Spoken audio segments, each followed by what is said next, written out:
If it's Thursday, an intensifying search and siege inside Gaza. Israeli forces say they found the body of a hostage near Al-Shifa hospital. As the White House says, again, Hamas is using the complex as an operational hub.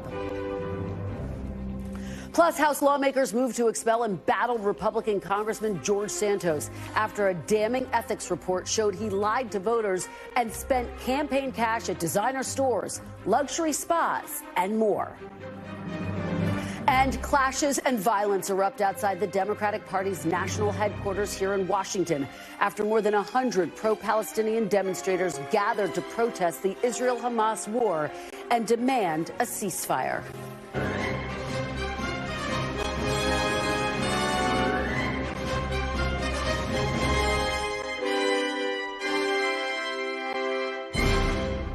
Welcome to Meet the Press Now. I'm Kristen Welker in Washington. Israel's military ramps up its siege inside Gaza's largest hospital, and the Biden administration navigates new political fallout over the worsening humanitarian crisis for Palestinians. Last night, demonstrators calling for a ceasefire violently clashed with police outside Democratic Party headquarters, while members of party leadership were inside.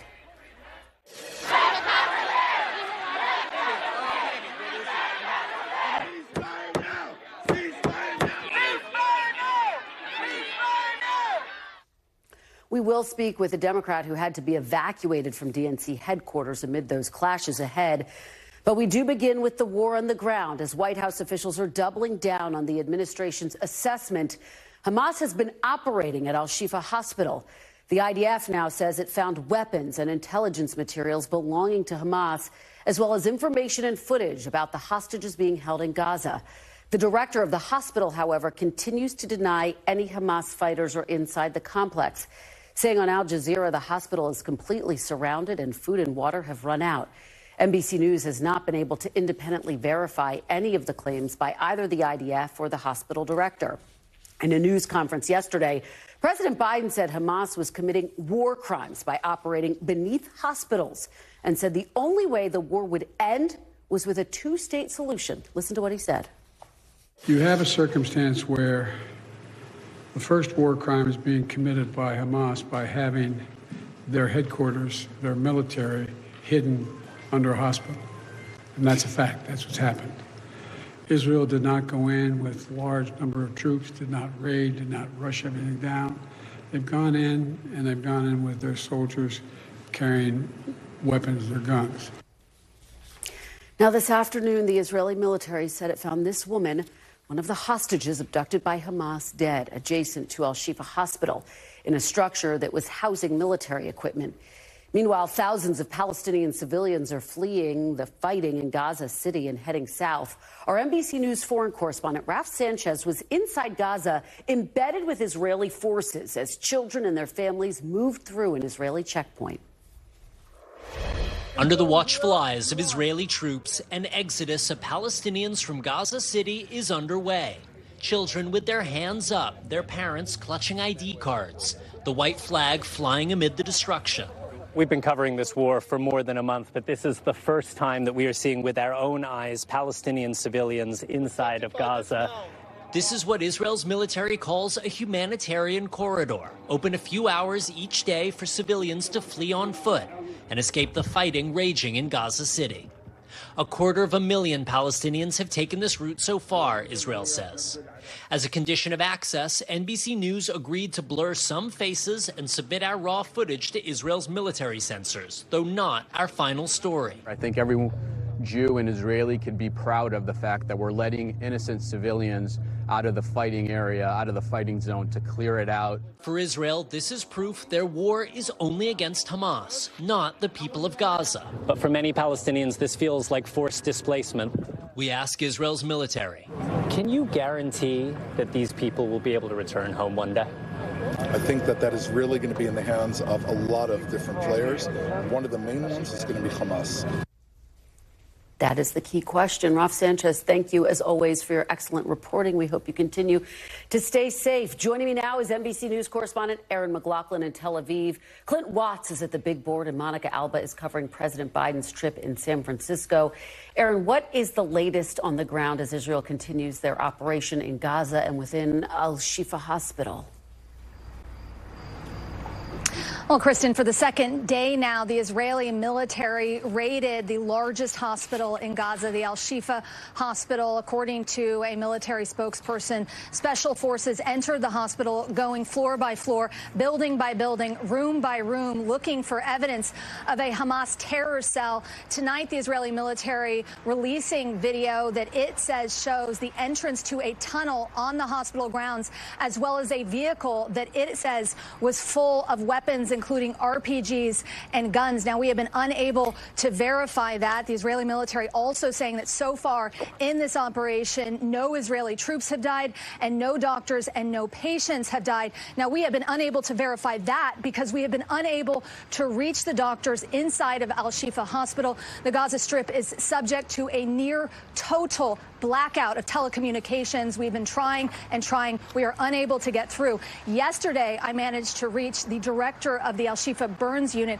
and he painted just this desperate picture. He said that they were running out of food. They had no fuel. They had no water. He was worried his patients were going to die. They'd already buried some 80 people on the hospital grounds, and he was calling for the international community to help to evacuate the hospital. Now, the UN says it's working on that, but it's unclear at this point when the evacuation of the hospital and the some 600 critically ill patients inside will happen. Kristen? Yeah, the information coming out of the hospital is just devastating, Erin. That is for sure. The IDF, of course, announced the death, as I just said, of a person who is believed to be held hostage. What more do we know? What's the significance of that, Erin? Because, of course, there's been talk about a potential deal to release more of the hostages. Yeah, that's right, Kristen. Tonight, the Israeli military announcing the tragic death of 64-year-old Judith Weiss. She was kidnapped on October 7th when Hamas militants stormed the kibbutz Be'eri. They killed her husband and took her into Gaza. Now, the Israeli military saying they found her body in a building near the Al-Shifa hospital complex, along with a number of weapons. They did not, however, say how she died in terms of the cause of death. They did, and it's unclear when they recovered her body. They did say that they performed a forensic analysis and have notified her family of her death. The death of Judith Weiss, though, is likely to place increasing pressure on these ongoing hostage negotiations, which has been happening for weeks now. No sign of a deal, although the president says that he's hopeful. Kristen? Erin McLaughlin, thank you so much. Incredible reporting by you. As I just said to Raf, please do stay safe, Erin. We really appreciate it. Let's get to Clint now. Clint, what are you seeing as Israel continues with its military offensive? We're now several weeks into Israel's counterattack into northern Gaza, where they're trying to flush out Hamas militants that conducted an attack, a terrorist attack, in southern Israel on October 7th. What we've seen over the last few weeks is a basic sealing off of North Gaza. There in the north, here in the south, intense combat as they initially breach in, but then sealing off northern Gaza from southern Gaza and establishing battle positions all the way around northern Gaza so that they can conduct military operations at Hamas targets. In the last 2 weeks, we've seen them advance successively, bounding once, twice, several times, deploying military force in all of these areas. When so doing that, they are now picking key nodes where they say Hamas militants are at. The one that everyone is focused on is the Al-Shifa hospital, which Israel says is a command center underneath of it in a tunnel system under that hospital, which still has hundreds, if not thousands, of patients in it. Looking at that Al-Shifa hospital, which is right here, we're seeing a massive hospital complex. And what the Israelis are doing is known as a cordon and search operation, sealing this off on all sides and then doing search operations into this area. So far, they've gone through some parts of the hospital. There have been skirmishes at different points. They found some weapons, but not any of the evidence that they claim of a massive Hamas command center. It is still early, though, because this fight is not forward and back or left and right. It is up and down, going into buildings, moving up very slowly or going down into tunnel systems, moving even more slowly. The claim of Israel is that there are hostages and militants down there. This will be taking some time. Those in Gaza say they have no evidence of it. So it's to be determined what will come from this situation. Zooming out, though, there's been some changes just in the last few hours and what we might expect in the future of this war. Remember, North Gaza was sealed off. Israel asked everybody to move south in Gaza, and they are now around refugee camps by these Rafah gates where there is some limited humanitarian aid coming in. But just in the last few hours, there have been leaflets dropped and notice given that parts of Eastern Khan Yunis will be military search operations by the Israelis. This is a change in the story where they had previously sealed off this northern part of Gaza. Now they're talking about doing military operations down south. That might indicate they have intelligence that Hamas militants went that way, but there is an increasing pressure. Remember, there are not just a few thousand, likely hundreds of thousands of refugees from northern Gaza that are down here. What will happen if the Israeli military moves down in this southern area, very close to the Egyptian border? That's what we'll be watching in the next 2 to 3 days. That would be significant indeed. Clint Watts, thank you so much. I want to bring in Monica Alba. Monica, you have been traveling with the president. Of course, he held that news conference yesterday. He addressed the latest on the war. He reiterated that the administration believes that, in fact, Hamas is burrowing inside the hospital. What are your key takeaways from the messaging we're hearing from the president and the White House, Monica? And, Kristen, it was pretty deliberate in that the president came out and did say that that was, in his view, evidence of a war crime there. And then he did largely defend Israel's decision to go forward with this military operation. But he did caution that in his own conversations with Prime Minister Netanyahu and other subsequent discussions, that the Israelis, he said in his words, should be, quote, incredibly careful in what they are doing here. But he did say that until Hamas looks like it will no longer be able to operate and threaten that it could attack again the way it did on October 7th, that he believes Israel won't stop doing what they are doing. So a pretty clear defense there, while at the same time walking this fine line when it comes to the hostages specifically, which, by the way, the president says he is still mildly hopeful that a deal can coalesce in the next couple of days here, even potentially. He didn't want to get into too many details, he said, because he was worried that that could throw things off, even though there has been maybe some marginal progress. But that is something that in recent days we have seen a bit of a larger gulf sometimes between the president's comments, the U.S. position that it does stand staunchly with Israel, and the growing calls worldwide for a ceasefire. Even just here in the Bay Area, Kristen, the Bay Bridge from Oakland into San Francisco was shut down, some of the westbound lanes, because protesters were unfurling a banner that called for that. So these are growing calls, growing pressure, but the U.S. maintains its position that they believe that a ceasefire at this point would only benefit Hamas. Kristen. Monica, you are right to point out that pressure does continue to grow there where you are, here as well in the nation's capital. Let me get to the historic meeting that President Biden had with President Xi. There were some significant developments, and then at the end of that press conference, he referred to Xi as a dictator. Where do things stand, Monica? This is something we see from Joe Biden time and time again, which his aides and even some top cabinet officials who were in the room would probably have preferred for him to have ended that press conference and left. He stood and did take a couple more questions from reporters. It was the reporter who said, "Do you still consider President Xi a dictator?" And that was in reference to comments that President Biden had made earlier this summer at an off-camera fundraiser where he labeled him as such. And then he did say yesterday quite clearly, well, he is pointing out the fact that he is the leader of a communist country that operates completely different than the United States. But I'm told by senior administration officials that that didn't really cause too much of a flurry diplomatically. It's something the president has said before, and that the Chinese and U.S. sides are both pleased with some of what they call the real progress they saw made in this summit yesterday. Kristen. All right, Monica Alba, thank you so much for your fantastic reporting. Great to see you, as always. Really appreciate it. And we do have a programming note. NBC News is taking a deep dive into the rapid rise of anti-Semitism in the U.S. in a new special airing tonight on NBC News Now.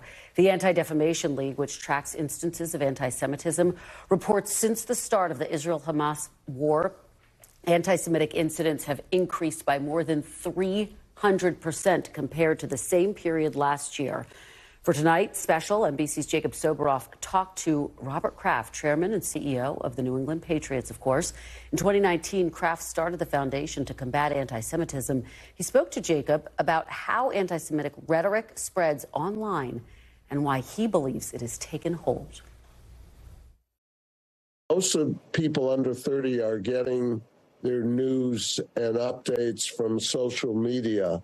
And unfortunately, there's so much false narrative out there. You know, we're told that on the two major sites, 25% are bots, and then 25% of that is repeated. And young people are hearing that, believing it, posting that. And it's unbelievable to me to see on college campuses throughout America the support for a group like Hamas. And you can catch more reporting, analysis, and interviews on tonight's special report, Epidemic of Hate, Anti-Semitism on the Rise, at 10:30 Eastern, right here on NBC News Now. Coming up, the growing chance that Congressman George Santos gets expelled after the release of a scathing ethics report. Plus, Republican senators speaking out against their colleague Tommy Tuberville's hold on military nominations. But first, we're live outside the DNC's headquarters, where pro-Palestinian protests turned violent last night, prompting evacuations and at least one arrest. And one of the lawmakers who was evacuated from the building will join me ahead. Stay with us. You're watching Meet the Press now.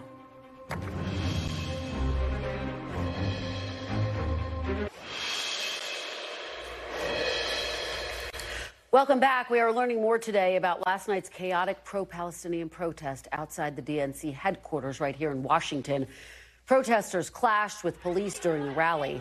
Capitol Police say 6 officers were treated for injuries and 1 person was arrested and accused of assaulting an officer. The top 3 House Democratic leaders were inside the DNC headquarters when the protest started, along with other members. One Democratic lawmaker who was there tells NBC News, quote, "It reminded me of January 6th. NBC News reporter Gary Grumbach joins me now. So, Gary, what's the very latest? What are the organizers of last night's demonstration saying at this point? Yeah, organizers have been telling me throughout the day that they had planned to have a peaceful protest outside of the DNC here, calling for a ceasefire in Gaza and having a vigil in honor of those who have died both in Israel and in Gaza. They were very aware of who was inside this building when they were having this vigil, and they wanted to have to speak with people like Hakeem Jeffries and speak with some of these Democratic members of Congress to get them to also support a ceasefire in Israel. That, of course, did not happen when Capitol Police and Metropolitan Police showed up on the scene. As some of the video you're seeing was turned very violent and very graphic. Right now, of course, on the scene, all you see behind me are some bike racks from the front door and a lot of these votive candles that are strewn about the place here. But the damage is certainly done. 90 people, according to organizers, 90 protesters were injured. 6 Capitol Police officers were injured, according to police. And there was 1 arrest last night, a man from New York charged with assaulting a police officer after slamming her into a wall and punching her in the face. Kristen? Yeah, Gary, the images are just stunning and incredibly disturbing. What has the reaction been from some of those congressional leaders who were inside the DNC headquarters at the time? So it's really changed over the past 20 hours or so. Immediately after the events here last night, we're seeing tweets condemning what they called pro-Hamas protesters. Of course, these were pro-Palestinian protesters that were here last night. But the reaction has sort of calmed down a bit. They released a statement this afternoon saying, quote, "We strongly support the First Amendment right to freedom of expression and encourage anyone exercising their right to do so peacefully." Of course, we don't expect any more protests here this evening, but this is an organization, if not now, that has been protesting for the past month in congressional offices and across Washington, D.C., calling for a ceasefire. Kristen? Gary Grumbach, thank you so much. Really appreciate your reporting. I'm joined now by Congressman Brad Sherman, Democrat from California, who was at the DNC headquarters last night and says he had to be evacuated in the midst of the protest. Congressman, thank you so much for joining me. I really appreciate it. We're glad you're okay. Good to be with you. So can you take us inside the DNC headquarters last night as protesters gathered outside? Describe what you experienced. What did you see? What did you hear? We had about a dozen members of Congress there with maybe 24 candidates from all over the country. And these are the people we need to elect in order for Democrats to be in control of the House. Soon-to-be Speaker Jeffries was there, along with our other leadership. But it was after they had left that the Capitol Police came in and said, "We're on lockdown. You're not allowed to leave." Keep in mind, these are the kind of events people go to. They show up for a while, they leave. Constantly, people come in and out. We were locked in. And then maybe a quarter hour after that, they came in and said, "We are evacuating you. Members all come to this end of the room." And they sent us down to the basement and to the garage, put us in the SUVs with heavily armed Capitol Police. And I want to say, I am very proud of the Capitol Police. That is the organization that saved our democracy on January 6th. We were able to certify the Electoral College votes because Capitol Police officers put their lives on the line. And I have tremendous respect for the Capitol Police. And when they say that they were brutalized, that 6 of them were injured, that they were punched and pummeled and pepper sprayed, that gives me great concern. Well, of course, as we just reported, one of your colleagues said that the evening reminded them of January 6th. You're making that connection now. Did it remind you of January 6th? And were you scared, Congressman? I wasn't scared, but it takes a lot to raise my blood pressure. It didn't remind me of January 6th, except in the extent of the heroism, the dedication of the Capitol Police. These are not folks that should be punched and pepper sprayed. These are people who should be honored for what they did for our country on January 6th and what they do to protect democracy every day. You have said in a previous interview of some of the pro-Palestinian protesters that they are being duped. Can you explain what you mean by that? Who's behind the deception? Who are they being duped by? Well, look, we all see these scenes and we want the violence to stop. And so they're told, let's yell for a ceasefire, but an unconditional ceasefire. What they don't realize is that is exactly what Hamas has, very frankly, admitted is their strategy. Their strategy is to rampage, retreat, regroup, and repeat.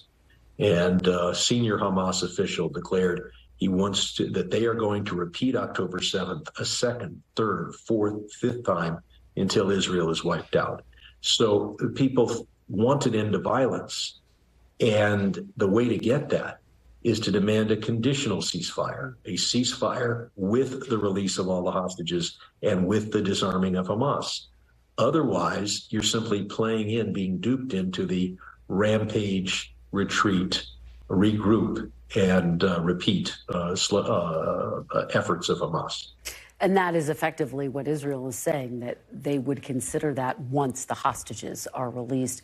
I want to get your reaction. Congresswoman Becca Balint has come forward, the first Jewish member of the House to call for a ceasefire in Gaza. What was your reaction to hearing that? I frankly hadn't heard it, and we all want a ceasefire. I call for a ceasefire, but a ceasefire that includes the release of the hostages and the disarming of Hamas. There isn't anybody, very few people in the world that don't want to see an end to the violence in Gaza. As you know, President Biden has been getting some pressure from Palestinian groups across the country, some members of the Democratic Party who want him to be more forceful in terms of calling for an end to the violence. How do you assess how President Biden has responded to the Israel-Hamas war? And are you concerned about him losing support? Well, I'm very proud of President Biden. We face 2 major international conflicts. He's handling them very well, and he's showing his decades of experience in foreign policy. As I said, I think everyone in the world wants to see an immediate end to the violence. And I think President Biden understands that you're just going to have a regroup, repeat, unless Hamas is disarmed. That's what Israel's doing. But they're doing it. They're providing food. When in our wars, we never provided food to our enemy populations. They are in all of our wars, we bombed the fuel and the fuel depots of our opponents. And we, of course, always follow the rule of law. In a few cases, individual servicemen didn't, and they were punished. But we are seeing Israel lose lives of its own soldiers because they are going in on the ground rather than just using their superior Air Force. They're using the Air Force too, but they could be more with the Air Force and less casualties on the ground if they weren't concerned about Palestinian lives. Congressman, I just want to zoom out for a moment and ask you a question about politics, if I could. You have seen some of the recent polls, I'm sure, including some which show President Biden trailing former President Trump in key battleground states. Your colleague, Dean Phillips, recently announced he's running for president. I wonder, have you spoken to Dean Phillips, and how concerned are you that his run could weaken President Biden as he heads into the general election? It certainly isn't helpful, and Dean knows where I stand on this. Biden is going to be our nominee. I think he's going to be reelected, but I don't think it's going to be easy. And having a Democrat out there saying that Biden isn't worthy of reelection or won't do a good job in his second term just plays into Trump's strategy. And just very quickly, have you conveyed that to him directly? You've spoken to Dean Phillips directly and told him that? Yes. Okay. Congressman Brad Sherman, thank you very much for joining us. We really appreciate it. Coming up next, Congress averts a government shutdown, but now faces an ethics crisis as House lawmakers move to expel embattled Republican Congressman George Santos over an ever-deepening campaign finance scandal. You're watching Meet the Press now.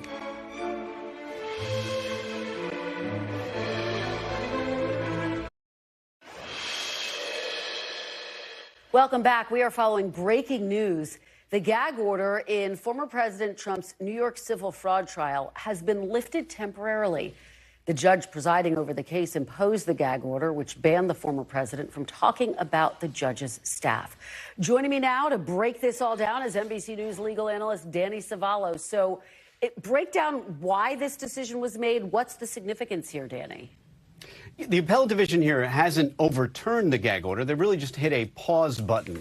And so they're staying that. And it doesn't surprise me too much. And it's because Justice Engoron, who is the trial court judge in this case, has issued his gag orders sort of from the bench orally in most cases. So it's not a surprise that there might be some constitutional issues because gag orders necessarily require a balancing test between the importance of keeping witnesses in the courtroom safe and fair and ensuring a fair trial, and on the other hand, balancing the defendant's right to speak and the attorney's right to speak, and of course sometimes even the press, although most press restraints are almost always per se unconstitutional, presumptively so. So not a surprise that you're going to get a lot of appellate court decisions on these different gag orders in the different Trump cases because it's such a difficult balancing test. Really fascinating stuff. Danny, is there any sense of how long the gag order will actually be suspended? It's hard to say at this point. I haven't been able to, the order just came down, haven't been able to review the order itself, but it will be while the final decision is made. And really all this act says is a pause button. It doesn't necessarily say that Justice Engoron got it wrong or right or one way or the other. All right, Danny Savalos, thank you so much. Really appreciate it. Thank you. We want to turn now to breaking news on Capitol Hill, where lawmakers are moving to potentially expel disgraced Republican Congressman George Santos after the House Ethics Committee today released a long-awaited and scathing report alleging new criminal behavior. The committee found, quote, substantial evidence that Santos violated federal law by filing false campaign reports and using campaign funds for personal purposes on everything from personal credit card bills to luxury goods. Ethics Committee Chairman and fellow Republican Michael Guest tells NBC News he will introduce a resolution to expel Santos tomorrow. NBC's Ryan Nobles is on Capitol Hill with the latest. So walk us through this Ethics Committee report. What did it find, Ryan? Well, I think the most important part about this report, Kristen, is that it was a bipartisan report made up of an equal number of Republicans and Democrats, and they all came to the same unanimous conclusion that George Santos was responsible for a long list of potentially criminal allegations and a long list of things that are just violations of the House rules, and that it's conduct unbecoming of a member of Congress. You pointed to some of them, using campaign funds for personal expenses like his rent, for shopping trips at designer stores, to pay off his personal credit cards, to use the website OnlyFans, the adult website.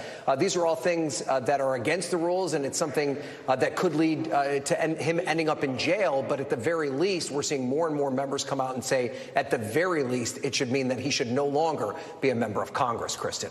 And of course, this has been discussed for so many months, and a lot of his colleagues were just waiting for this ethics report. They wanted him to have his due before they weighed in. Obviously, the House has been very busy. They're now out of session. They just passed that short-term spending bill. What do you think the timeline looks like for this, Ryan? And do you think it actually goes through? I mean, this has been such a drawn-out process from the very beginning. I mean, you think back to when the New York Times reporting about the inconsistencies in Santos's bio first came out. That was before he was even seated in Congress. Here we are now, more than almost a year into this situation, and I now think that this process could move very quickly. You mentioned that due process.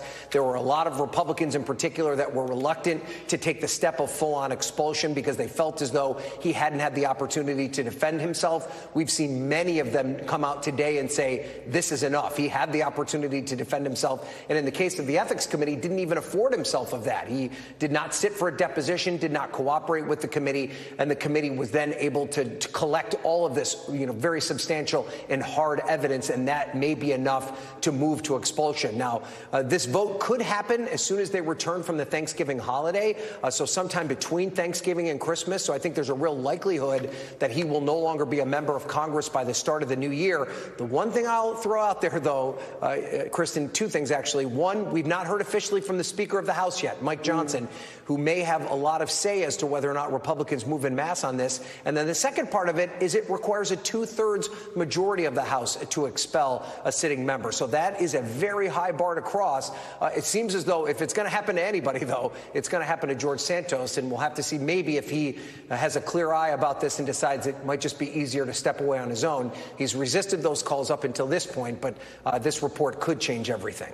It sure could. Two really important caveats there. Ryan Nobles, thank you. Great to see you as always.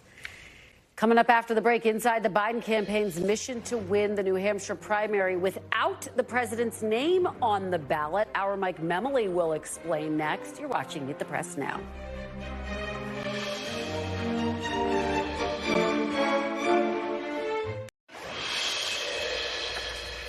Welcome back. The date is officially saved for the 2024 New Hampshire primary, January 23rd. But the Biden campaign isn't RSVPing, at least not formally.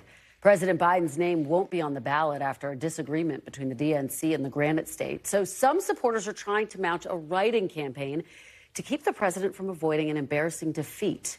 NBC's Mike Memoli has more. President Biden's first two White House runs didn't even make it to New Hampshire. In 2020, after losing in Iowa, Biden left the Granite State on primary day, while voters were still voting to plant his flag in must-win South Carolina. Look, you know better than anybody. I've been saying from the very beginning, this is the first four. The first inning is the first four caucus and primaries. In 2024, Biden's name won't even be on the ballot, as New Hampshire bucked the Democratic Party's plan to make South Carolina the first primary state. But that doesn't mean Biden's Granite State supporters are giving up the fight. People know him. They know his record, and they know that they want to reelect him. So Democrats are pretty strongly united in supporting President Biden. Jim Demers and other prominent New Hampshire Democrats have launched Write-In Joe Biden, calling it a grassroots effort to show support for the incumbent. We are having a primary, even though it's not recognized by the Democratic Party. And a group of us felt that there was a really important need to make sure that the president does well here. The effort is not without political risk. In 1968, incumbent President Lyndon Johnson won nearly 50% of the vote as a write-in candidate here. But Eugene McCarthy's surprisingly strong second-place finish was an ominous sign of LBJ's declining support. 3 weeks later, Johnson announced he wasn't running. Minnesota Congressman Dean Phillips is hoping history repeats itself. A relatively unknown Minnesota senator comes here in 1968 for a very similar reason. A president who was very unpopular, young people completely angry and disenfranchised about their voices not being heard as it related to the Vietnam War. I'm in this to win it. The move to strip New Hampshire of its leadoff role was enough to lead some former Biden backers to break ranks. I cannot see this idea to write in Joe Biden's name when he's basically said, I want to do away with your first in the nation primary. Now, Kristen, the Biden campaign says it has nothing to do with this write-in campaign. They're focused on organizing efforts in South Carolina and Nevada, where he will be on the primary ballot. One Biden advisor telling me that whatever happens here in New Hampshire on January 23rd doesn't matter. Joe Biden will be the Democratic nominee. Kristen? Fascinating stuff. Mike Memley, thank you for that report. Joining me now on set is Eugene Daniels, White House correspondent for Politico and an NBC News political analyst, former Illinois Democratic Congresswoman Sherry Bustos, and Republican strategist and an NBC News political analyst, Rick Tyler. Thanks to all of you for being here. Really appreciate it. Eugene, let me start with you. Just respond, if you will, to Mike's fantastic report. Yeah. How big of a risk is this for President Biden? As Mike says, his team is confident he's going to be the nominee. It's more about, could he suffer an embarrassing defeat in New Hampshire? That's exactly right. Most Democrats are very sure that he's going to be the nominee. I think most Republicans, most supporters expect that that's going to be the case. But it is about how strong do you look going into it, right? Because this is mostly about the general election. The things that they have to make sure happen and continue to happen is that Joe Biden looks like a strong candidate for the general election.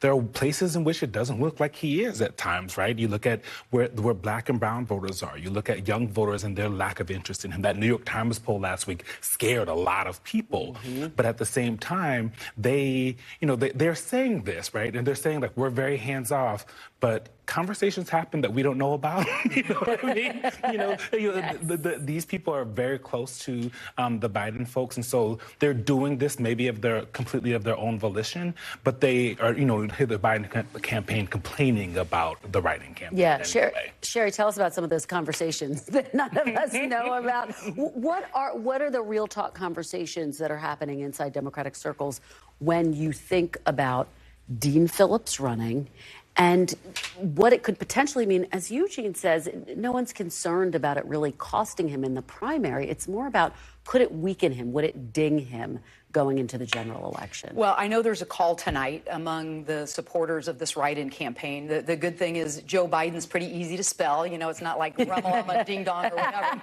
A name that you can't spell right. Dean Phillips is really, look, he was a colleague. I campaigned for him when he was first running. He's not a serious candidate. It costs $1,000 to get your name on the ballot there.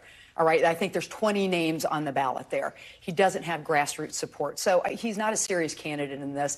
I think President Biden will do okay in this, and hopefully it's not even a story when this is all said and done. Yeah.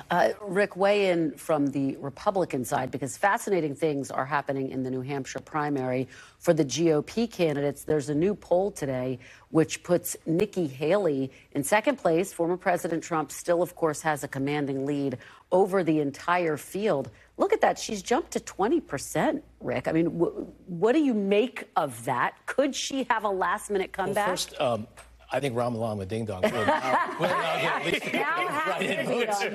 the kids will get it.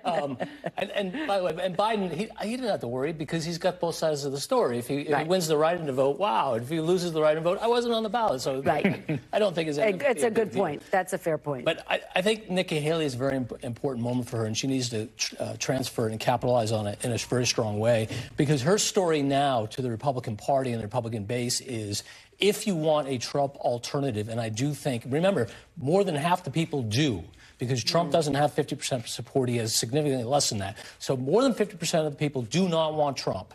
Nikki Haley is the only plausible narrative where she would be an alternative to Trump, because if DeSantis doesn't do well in Iowa, he has no plausible path forward.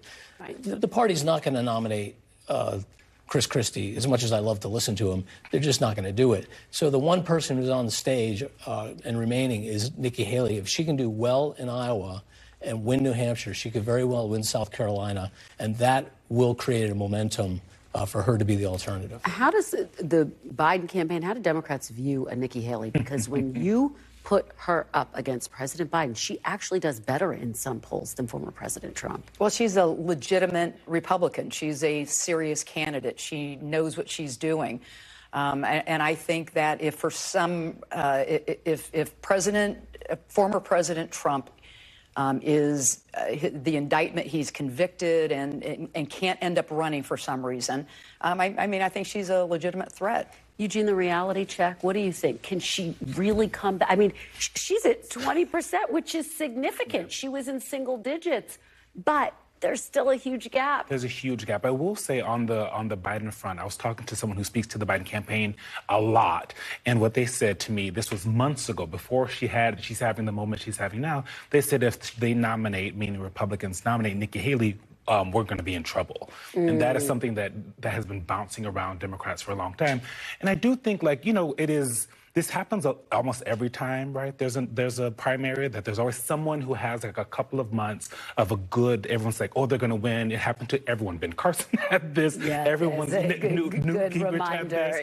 had this. She's the one person, as Rick is saying, that has the opportunity, if she does well in Iowa, New Hampshire, that South Carolina, usually the person that does well in New Hampshire, if they're the person that's trying to take it and is not the front runner, doesn't have a chance in South Carolina. She's the one person in a very long time on the Republican side who has an opportunity to do that. The question is, what does Donald Trump do after that? Is it just her and him going back and forth? And what does that look like? Because as we saw over and over on the Republican circles, is that the winner-take-all makes it very hard to catch up once somebody gets a lead. That's a great point. I want to talk about someone else who's getting a lot of buzz right now, Senator Joe Manchin. I had a chance to interview him yesterday. He says he's absolutely considering a potential run. He's, of course, announced he's not running for re-election in West Virginia. I asked him about polls which show he would potentially be a spoiler for President Biden. Take a look. As you sit here today, do you think President Biden and Vice President Harris are the strongest ticket to represent the Democratic Party in 2024? Not in the centrist part, no, I don't. And they know how I feel. This is not I do not believe that they are basically where Joe Biden has come from, and just go back to the campaign. He's been here for long. He understands the system. And I think he's a good man. And we have good conversations. We just disagree. You're going too far left. I can't go there. So, Sherry, I did ask him about being a spoiler. He says he wouldn't be a spoiler. But there he talks about the fact he thinks that the Biden-Harris ticket is too far left. He didn't cite policies as much as he cited their messaging. He said he wants them to start talking more about their bipartisan achievements, things like the infrastructure bill, the CHIPS Act. What do you make of what he's saying right now? Well, I admire any Democrat who can win a state, a Trump state, a Trump plus 40 state. I admire any Democrat who can pull that off, but I don't want anybody to get in the way of the success of a Democrat winning the presidency. We cannot have another 4 years of Donald Trump. And if the polls are showing that a candidate like Joe Manchin would take away from President Biden, I don't want to see that happen. And by the way, President Biden is a moderate. And so, and I think, I don't know Joe Manchin's age, but I think he's in his 70s. 76. So we're going to have another 70-some-year-old, you know, if he'd be young for this field. Argument. Okay, a baby in this field. You know, if that's really the argument, you know, that argument goes out the window. Yeah. Rick, what do you make of what we heard from Senator Manchin and the way in which he could shake up not just the presidential race, but the balance of power in the Senate? A lot of Democrats say he was the only person, the only Democrat who stood a chance of winning in West Virginia. Well, he was, and look what the Democrats did to him. They were very critical of him, and they understood he won a Trump plus. You know, Trump won by what, 68%, something like that, and he held that seat and he voted with the Democratic caucus, and so. He's not going to toe the line on all their issues, but they just kept going after and after. And I don't know if that's the reason he went. It was a little surprising. But I'd be surprised if Manchin, if he saw the math that enabled Trump to regain the White House, that he would do that. I really am a little bit skeptical, because that would be his legacy, and I'm not sure he wants that to be his legacy. It's a great point. Eugene, what do you make of what we're hearing from Senator Manchin? What will you be watching for as we wait for this final decision? He says he'll make it by Super Tuesday. Yeah, who are the people that are behind the scenes showing him those numbers, right? Who are the people that, I mean, he didn't run in West Virginia because it seemingly he knew that he probably wasn't going to win. He's also not going to win the presidency, right? Doing it this way. And so I think that is something that the more people that tell him that is that actually going to work, he doesn't like, he didn't like being in the Senate. He likes to be in charge. Whether or not he runs this time is anyone's guess at this point. All right. Well, fantastic conversation. Thank you so much, Eugene, Sherry, and Rick. Really appreciate it. And still to come, President Biden calls Chinese President Xi Jinping a dictator again following yesterday's highly anticipated summit. What it means for the White House's effort to improve relations with Beijing. You're watching Meet the Press now. Please stay with us.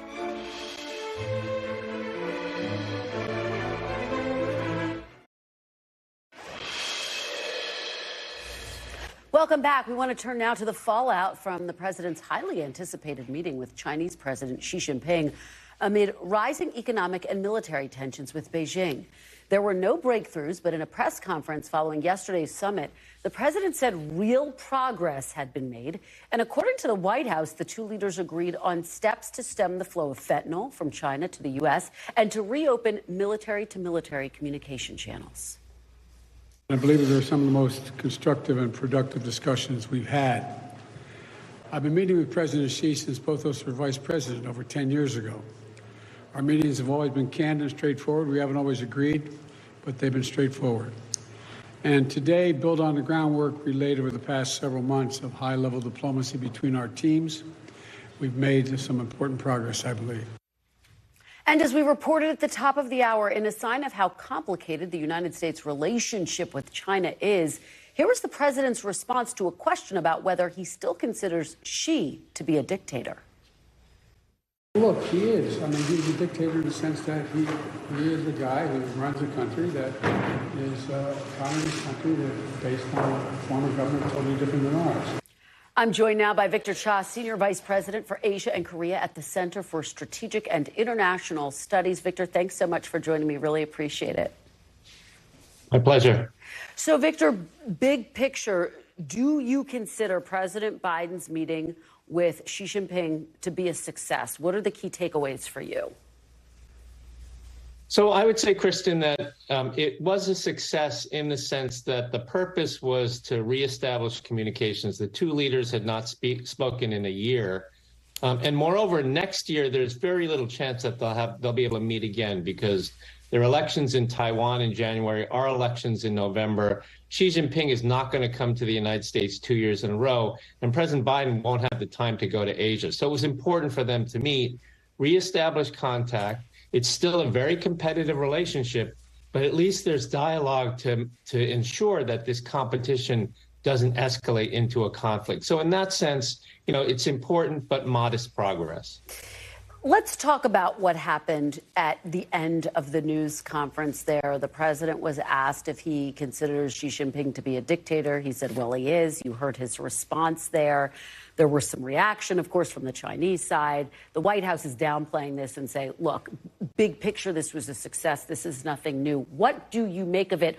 What should we make of a moment like that? Does it in any way undercut the progress that was made?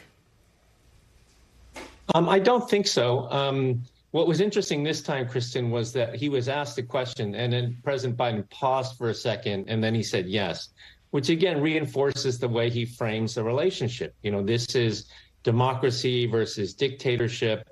And again, some of these items that you mentioned that they made progress on, establishing military-to-military communication, stemming the flow of fentanyl precursors from China to the United States, trying to regulate the use of artificial intelligence in the military. These are very important things. And both sides see value in making small progress, again, just establishing working groups on this, but making small progress on them, because they're very important issues for the relationship going forward and indeed for the world going forward. One of the key concerns, of course, has been the issue of Taiwan. There has been increasing concern among people that I've been talking to that China would, in fact, invade Taiwan. Do you think that this meeting lowered the temperature and lowered the chances that China might take that step? I think it did. I think the Chinese wanted a more forward-leaning statement from President Biden about opposing the independence of Taiwan. In fact, in their readout of the meeting, they referred to language that President Biden used in Bali a year ago, rather than the language he used, in the meeting at APEC in San Francisco. The United States is very clear on this. It doesn't support any sort of unilateral change to the status quo in the Taiwan Strait. So President Biden certainly didn't give any ground in terms of the U.S. support for Taiwan, and also certainly didn't give any license to Xi Jinping to think that he could exert any sort of influence or use of force or economic coercion on Taiwan. And Victor, just finally, what are the benchmarks you will be watching for in this next year? As you say, the president is entering a re-election campaign, so it's not like there's going to be a second meeting that is expected. What will you be watching for? So on these three items, military to military communication, will all the channels be reopened? The Chinese didn't agree to stop fentanyl precursors to the United States. They agreed to a working group. So how that moves forward, same thing on AI. But also, are the Chinese going to do anything with regard to the war in Gaza or the war in Ukraine, where they arguably have influence both on Iran and Hamas, as well as on the Russians? All right. Victor Cha, thank you so much. We really appreciate it. Great to see you. Really, really appreciate your insights. And thank you for tuning in. Don't forget to tune in for tonight's NBC News Now special, Epidemic of Hate, Anti-Semitism on the Rise. I am back tomorrow with more Meet the Press Now. The news continues with Hallie Jackson right now. Thanks for watching. Stay updated about breaking news and top stories on the NBC News app or follow us on social media.